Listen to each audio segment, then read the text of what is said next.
So I'm going to go off on a bit of a rant here about the Tonewood debate. I think a lot of people think that the whole debate is just settled, that basically wood on an electric guitar makes absolutely no difference in the tone, and anyone who thinks so is just a fucking idiot. And I think for a while I kind of tried to convince myself of this, and the reason for that is because if Tonewood doesn't exist, and if guitars can be made out of literally anything, then that ultimately benefits the guitar player, because who would not want to live in a world where you could make a guitar out of, foam or plastic balls from the McDonald's ball pit and have it sound just as good as a custom Gibson or whatever? Any guitar player would love that, especially because wood is just kind of a pain in the ass. It warps, it cracks. So I kind of decided to live in this world because it benefits me, and it's just better than, arguing with people on the internet, kind of like I'm doing now. I've had this ash body Ibanez RG471 for about 11 years, and I kind of just used it to experiment with different tunings and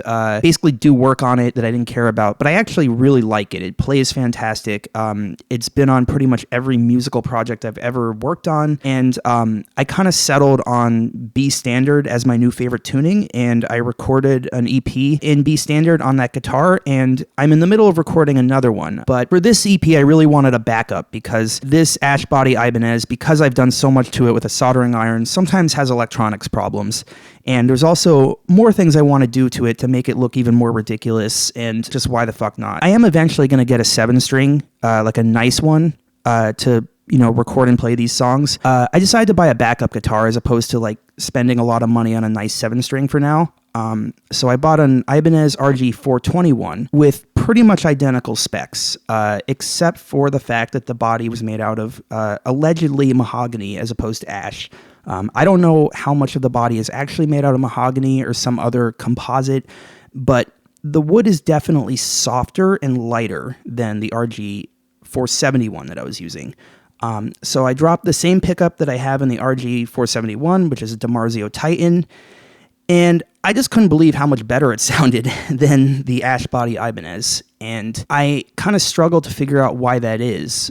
And I still don't know for a fact, but it seems pretty consistent that guitars that are made of ash and maple and sometimes alder are very bright sounding, and guitars that are made of mahogany and basswood and softer woods are darker and warmer sounding. It seems very consistent across a multitude of different factors that that's the case. And it's also very consistent that guitars that are made out of ash and maple, that I just don't like them. They're too bright, they're too twangy. Whereas guitars made out of mahogany, and I think sometimes alder too, I think alder is a little darker, I just tend to like them more. I think with these two sound comparisons here, you might hear it, you might not. To my ears, there is a very clear spike around the 23 to 25K hertz frequency. That's way more prevalent in the ash guitar than in the mahogany guitar.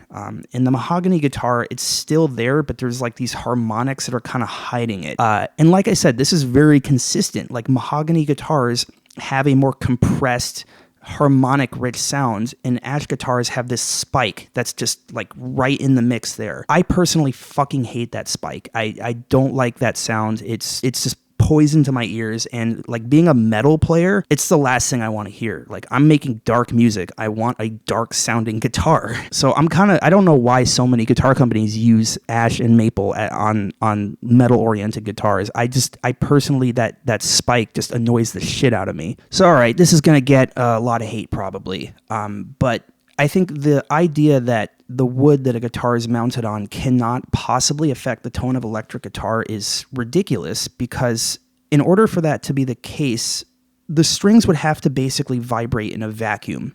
And that's not the case. Strings do not vibrate in a vacuum. They are reacting to literally everything around them. The bridge, the frets, any waves that are bouncing off and being reflected back onto those strings. Your dog could fucking bark into the pickups and you're going to hear it. You could tap the guitar and you're going to hear it, because the strings are basically responding to everything that is going around them, because they're strings. That's what they're designed to do.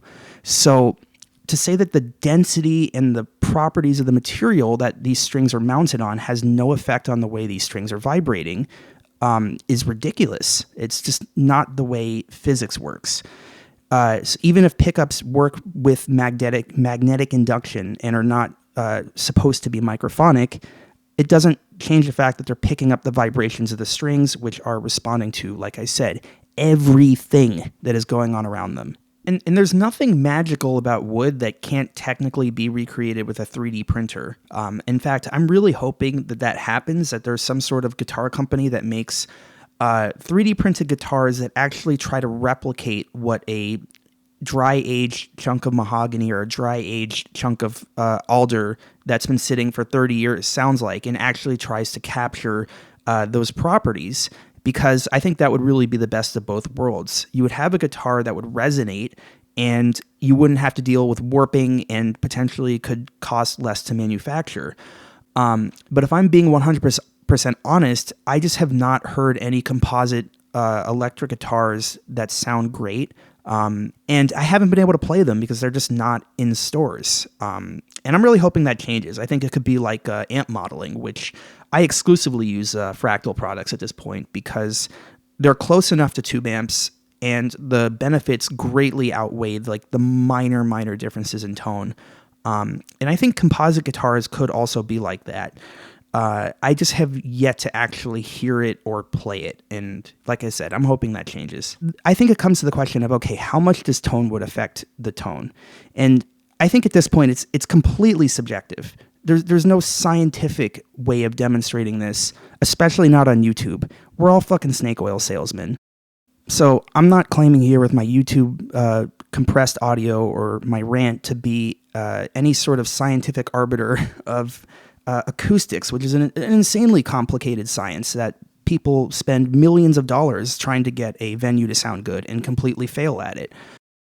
But I do agree with the people who are skeptical of Tonewood that the answer to how much the wood on a guitar affects the tone is not very much at all. These two guitars will be used interchangeably on my next EP. They will be used on the same track together. I might even punch them in together to continue a single take. And I don't think anyone listening to the EP is going to hear a difference, because in the full mix, those subtle differences are going to be completely lost. But when I plug into an amp through my Bear Dynamic DT990 extremely bright headphones that accentuate the high end, which is what I want from headphones, or my monitors, I'm going to hear the difference. And that's all that really matters when it comes to purchasing gear. I like to plug straight into an amp and like what I hear. I don't care about what it's going to sound like in the mix. I'll worry about that when I'm mixing. I like to plug in and like what I hear. And I think as guitar players, we need to be 100% honest with ourselves. That is why we purchase gear. It's not because of the mix. It's because of what we like to hear when we plug in and strike a chord. The last thing I want to address, which I think is a little off topic, is I think the dumbest part of the anti-Tonewood argument, which is the conspiracy argument. The conspiracy that guitar companies are making up the concept of Tonewood so they can sell you more expensive guitars. This completely ignores the very bare basics of microeconomics, just economics in general, specifically profit margins. If you understand even a little bit about profit margins, which I don't know that much about, you would immediately recognize this as just an absolutely ridiculous claim. You really have to ask yourself, what guitars do guitar companies actually make the biggest profit margins off of? Is it cheaper guitars let's say a Squier, or is it more expensive guitars like the Fender Custom Shop? One thing, if you've held any of these guitars that you cannot deny is the higher end guitars, it's very clear that someone, and actually multiple people, have spent more time building than the cheaper guitars. The cheaper guitars take less time to build, less man hours, and the materials are cheaper. And as a result of that, the guitar companies can make more of the cheaper guitars in less time. So I think it's very likely that the profit margin on a single Squier sold is massively greater than the profit margin on a Fender custom shop. The idea that guitar companies are going out of their way to harvest special types of wood, which is an additional sunken cost in both man hours and the price of the materials itself, just so they can convince people to buy something which is more expensive for the company to produce is ridiculous. I think it's pretty easy to ascertain that all of these companies make more money off of their cheaper lines than they do off of their more expensive guitars. This is why when you go in a guitar store, like 80% of the guitars they have there are under $1,000 because they can make more of them. And when they can make more of them, they can make more money off of them. So if anything, the guitar companies benefit very greatly from people, especially people outside of the company, telling you that the entry-level line of their guitars are just as good, if not better, than the high-end custom shop guitars. Fender and Gibson love it when people say that the Squiers are better than the American series or the Epiphones are better than the Gibsons, especially because they don't have to take the heat from putting down one of their products, but they have people advertising the products that they make a greater profit margin for free. And I think this is the point I really want to drive home, is that anyone on YouTube who is receiving gear for free or who knows any of the guitar manufacturers on a first name basis is marketing to you, whether they know it or not.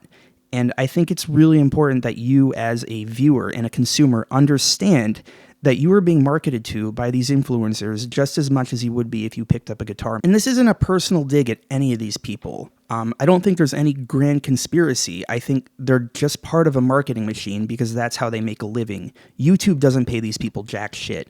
And in case you're wondering about my previous comments about being able to hear the difference in a mix, yes, I am referring to Spectre Sound Studio's video about Tonewood.